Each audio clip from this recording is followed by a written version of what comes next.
In this video, I want to give some tips on how to get more than 600 points in Leaving Cert. So I personally got 601 points in my Leaving Cert. I got 4 H1s in chemistry, biology, physics and business, and I got H2s in English, French and maths. Before we get into this video, subscribe, comment and hit the bell notification. Let's go! Tip number 1, motivation. Before you jump right into trying to find the cute stationery, trying to find what exam papers to do, or just getting into studying for the Leaving Cert, you need to first figure out where your motivation is coming from. So what do I mean by knowing where your motivation is coming from? So what I mean is that you need to figure out who you're studying for and what is your end goal. Because at the end of the day, it will not be a fun journey if you don't know your vision or you don't know where you are gonna end up going. So for me, I had a really clear motivation and clear vision. I knew I wanted to study medicine and I needed really high points for that. So that kept me motivated throughout the year. And if it's, oh, I want to study veterinary, or I just want to get 600 points, or I want to prove to someone, whatever it is, find that motivation and stick with it, because it will help you have a clear mind and help you make sure that you don't feel burned out or you don't feel like you want to quit in the middle of it. So tip number 2, having a good schedule or a timetable. This might seem very generic or might seem like, oh, I keep on saying the same thing over and over again, but I really want to ensure that people understand that having a good routine or a good schedule can help you so much, and it's not to be trivialized. So for me, I made a routine of studying 2 hours every single day.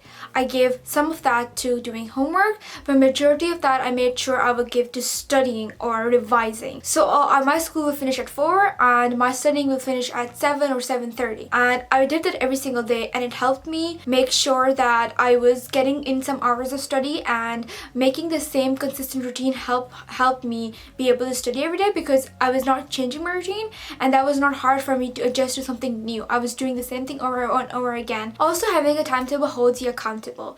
In times where I didn't make a timetable or I didn't have a to-do list, I'll waste the whole day, and at the end of the day, won't really know what I wasted that day for. But if I had a to-do list on that day and I wasted that day, at the end of the day, I would know, oh, these are the things I missed doing. These are the things that if I had not procrastinated, I would have done. And that will make me feel a bit guilty, and make sure the next time I will actually not waste that much time. Also, having a plan and a timetable makes sure that you can see how much work is to be done. At times, I will waste my time thinking, oh, I can study for an exam in one day, but having a timetable allowed me to see, no, what I have left cannot be finished in one day, so I have to start studying before. Tip number 3, repetition. One of the biggest techniques I used throughout my studying for Leaving Cert was I will repeat. It's so important to do an active recall. So for example, I will study human digestion in biology, and I will not just study it one day and never come back to it again. After a week, I will go back and try to make sure that I remember. So before I go and study human digestion again, I will sit down and force myself to try to remember as much as I can from my previous study session. That will help me see, oh, these are my holds, so this is what I need to cover in this study session, and that will help me not waste my time on things I already know, and it will also make my memory stronger. So whatever you have and you think you're weaker in it, force yourself to remember and keep on repeating that thing, and not just leave it after one study. Repeat it after 2 days, after 4 days, after a week, after 2 months. Make sure you keep on going back and back to what you learned. Tip number 4 is exam papers. And when I was repeating my Leaving Cert, I made sure that I will focus more on my exam papers rather than on my textbook questions. Because even though textbook questions might be helpful for practice, they're not going to come in the exam. So my priority was always going back to exam papers. So every day I will make sure that I had some time allocated to doing exam questions. An example would be if I'm doing mechanics and physics, I will start doing all the mechanics question like as I'm doing the chapter mechanics, because that helps me understand how the theory kind of correlates in the exam, how they ask the question as I'm doing it, because it can be very hard to do all the exam questions at the end when you're all done with it. Do your exam papers as you're going along and make sure that you focus more on exam questions than like textbook questions, because at the end of the day you're going to be doing exam questions, you know, in exam. And if you want a video on how I approach doing exam questions, then comment down below. I'm thinking of making a more in-depth video on how I approach doing the exam questions. And tip number 5, analyze your mistakes. And if you have watched my HBAT videos, you'll be tired of me telling and hammering again and again, analyze your mistakes. But believe me how important this is. This is not just for HBAT, it's important for anything you're doing.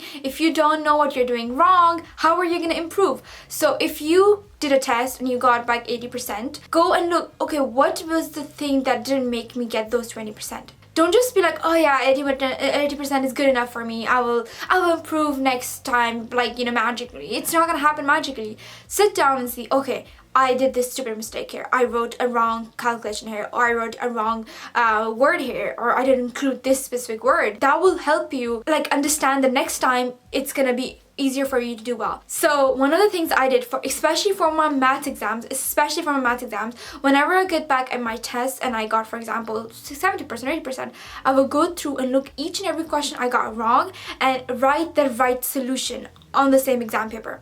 And for example, if I don't know the right solution, I will literally ask the teacher, can you solve this in the class, so I know what I did wrong.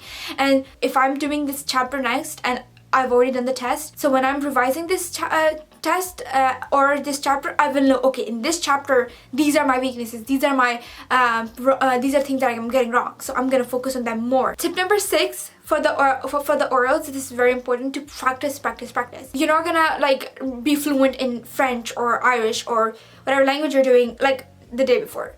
You have to practice this and learn to speak as much as possible before that. So make a habit of trying to include part of that language in your everyday life. So make a habit of, if you're traveling by bus or van, if you're coming home, you are saying those words aloud every single time. That's going to help you, give you more practice. So you're not just specifically allocating time for oral, you're including in your everyday life, and it's becoming more in tune with you, and it's becoming more natural, and you're becoming more fluent. Tip number 7, and this is my last tip, and it is an important tip as well. It is do your best in every exam and test. And that is important. Don't wait till June in your leaving cert to do well. Say, oh, don't procrastinate and leave it to the end. Every single test you're getting in school, for example, you're getting a biology test tomorrow, try your best in every single test, because that's how you are building your skills. That's how you're building your test-taking abilities and time management. You know, that's how you are improving your knowledge. When I was repeating, I made sure I did these techniques so well that I didn't have like weeks and weeks of cramming for leaving cert this time. You know, I had already studied and I had already done my job and my homework beforehand. So by the time leaving cert came, I was just revising. It was more lighter. So the stress that I was having with the leaving cert, I was not making it worse by cramming. I was not making it worse by having to do last minute study, you know. And I was able to do that partly by ensuring my best in every single test. So if I have a chemistry test in organic chemistry, I will do my best in it. And by doing that, I will study as best as I can, not thinking, oh, I want to do my best for this test. I think, oh, I'm studying this really good for this organic chemistry, so I can remember this for my leaving cert. And that helped me make sure that all the tests leading up to, or all the tests I was doing in my leaving cert, were not just going for waste. They were practice. They were what I was using to learn my mistakes. So don't trivialize those tests. Those are a good way to learn your mistakes and to practice your exams and to learn your topics. So yeah, these are my 7 tips, and I'm thinking of making more in-depth videos on each and every subject. So these are my tips on how I approach the leaving cert, and I hope you learn from them and you apply them. If you like this video, give it a thumbs up, subscribe, and comment down below if you want any more videos. And if you want to watch my other videos, then click here, and bye!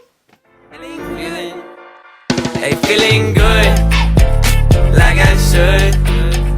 When in dark, walk